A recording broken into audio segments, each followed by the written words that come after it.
김우중 회장께서 서거하셨습니다. 삼가 고인의 명복을 빕니다. 김정호의 경제TV는 오늘부터 3부작으로 김우중 특집을 보내드리겠습니다. 오늘은 제1부 세계 경영의 개척자 편입니다. 김우중이 대우를 창업한 것은 30세이던 1967년이었습니다. 김우중 사업의 특이한 점은 처음부터 수출로 사업을 시작했다는 겁니다.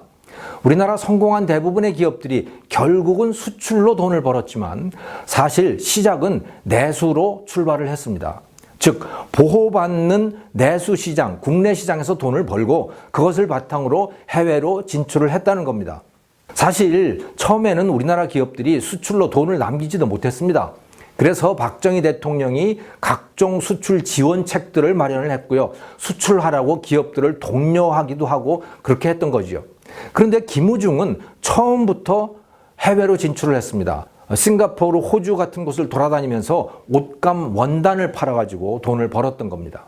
섬유 제품 수출로 돈을 많이 벌었는데 다른 것을 하고 싶었습니다. 해외 건설 진출을 하고 싶었던 거죠. 그래서 1976년 무렵에 해외 진출을 해야겠다 하고 마음을 먹습니다. 당시 정주영의 현대건설은 사우디의 주베일 산업항구공사를 수주를 해가지고 중동 건설 붐을 일으키고 있었습니다. 김우중은 그런데 아프리카로 눈을 돌립니다. 당시 아프리카 국가들은 사회주의 적성 국가였습니다. 거기다가 이 구매력이 없어가지고 기업들이 관심을 두지 않았어요. 자원은 많은 나라지만 달러는 없는 나라들, 그게 바로 아프리카 국가들이었거든요. 김우중은 그곳에 진출하기로 마음을 먹습니다. 그래서 수단의 누메이리 대통령을 만납니다. 그리고 대짜고차 수단 대통령에게 대우가 면화를 사주겠다 이렇게 제안을 합니다. 수단에는 면화가 많이 나왔거든요. 그런데 면화를 사주는 대신에 그것을 달러로 대금을 주는 게 아니고 건물을 지어주겠다 이렇게 제안을 합니다. 안 그래도 수단의 입장에서는 이 면화를 수출을 하고 싶었는데 길을 못 찾고 있었던 것이거든요. 근데 그 면화를 받고 필요한 다른 건물을 지어주겠다 이렇게 제안을 하니까 상당히 매력적인 거래였던 거죠. 그래서 거래는 성사됐고 수단에는 멋진 영빈관 건물이 모습을 드러내게 됩니다.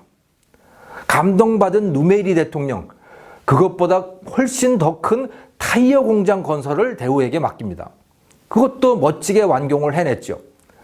너무나 고맙고 감동을 해가지고 그 누메이리 수단 대통령은 김우중에게 수단 최고 훈장인 나일 훈장을 수여를 합니다. 이 사진이 바로 그 장면인데요. 사실 이 거래는 엄청난 창의적 발상의 결과였습니다. 건물을 지어주고 달러 대신에 그 나라에서 많이 나온 자원을 대금으로 받는 방식 말입니다. 수단에서는 면화를 건설 대금으로 받았던 거죠. 그걸 국제시장에다가 팔아서 현금을 확보한 겁니다. 이게 대단한 거죠. 근데 김우중은 파는 거라면 정말 자신이 있었던 겁니다. 그래서 상대방 국가가 돈이 없더라도 자원만 있으면 뭔가 거래가 이루어지게 한다. 이런 획기적인 거래 방법을 고안해낸 겁니다. 그 후에 수단 이후에 리비아에다가도 공사를 해주고 대금은 석유로 받았던 거죠. 그래서 석유를 팔아서 또 이제 그 현금을 확보하는 이런 거래를 했던 겁니다. 이렇게 해서 대우는 불모지이던 아프리카에 진출하는 데 성공을 하게 되는 겁니다. 세계에서 거의 처음으로 이루어진 거래라고 보시면 되는 겁니다. 공산권 국가들의 붕괴는 또 다른 기회였습니다. 공산권 국가들에는 국영기업들이 많았지 않습니까? 이것이 시장경제로 전환이 되다 보니까 그게 모두 부실기업들인 겁니다. 특히 잉여인력, 이게 문제였던 거죠.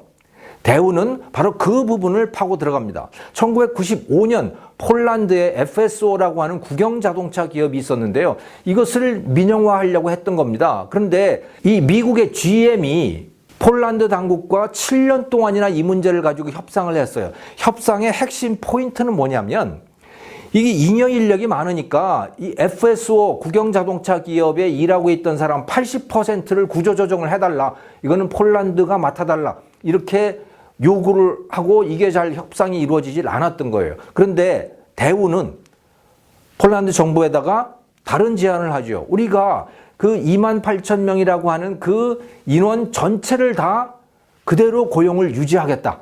다만 그 대가로 그 사람들이 실업자가 되면 실업보험을 지급하고 그래야 될 테니까 그것에 해당하는 만큼 이 FSO 국영자동차 기업 인수 가격을 다운시켜달라 이렇게 제안을 하죠. 폴란드 정부의 입장에서는 고용이 그대로 유지가 된다. 실업자가 안 생긴다고 하니까 얼마나 좋은 조건입니까? 그래서 대우가 폴란드의 FSO를 인수를 하게 됩니다. GM을 제치고 말이죠. 사실 대우는 부실 기업을 인수해서 구조조정 없이 살려내는데 최고의 실력을 발휘한 그런 기업입니다. 이 문제에 대해서는 이 다음 편에 말씀을 드리겠습니다만은 결국 폴란드의 국영기업 FSO는 대우가 인수를 하게 되고 1996년에 대우 FSO가 설립됩니다.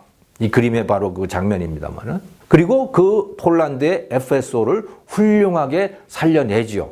하지만 그리 오래지 않아가지고 대우의 붕괴라고 하는 사태를 맞이해서 폴란드 FSO의 운명도 달라지긴 합니다만은 구조조정 없이 부실 국영기업들을 살려내다가 보니까요. 체코, 루마니아, 우즈베키스탄 뭐 이런 공산권 국가들이 거의 대우의 동무대처럼 됐습니다. 그야말로 파죽지세로 이 구공산권 국가들로 대우가 뻗어나가게 된 거죠.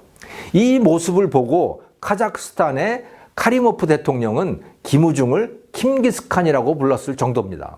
김우중 회장의 세계 경영은 정말 대단했습니다.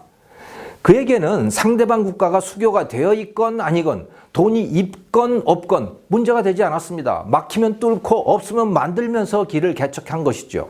그야말로 한국인의 경제 영토를 최대한 넓힌 기업인이었습니다. 세계 경영 바로 그 자체였던 거죠. 삼성에는 지역 전문가 제도라고 하는 것이 있었는데요. 이건희 회장이 굉장히 공을 들였죠. 직원을 세계 각 지역에 파견해서 그 지역에 대한 공부만 시키는 제도였습니다. 돈벌이 하지 않아도 된다. 그냥 공부만 해라 거기 가서. 네. 이건희 회장이 이 제도에 매우 열성이었는데요. 들리는 소문으로는 대우의 세계 경영에서 자극을 받았다는 설이 있습니다. 대우의 붕괴는 매우 안타깝습니다. 대우가 만약에 건재했다면 아마도 지금보다 훨씬 더 많은 숫자의 한국 젊은이들이 세계 시장에서 활약하고 있었을 거라고 저는 확신합니다.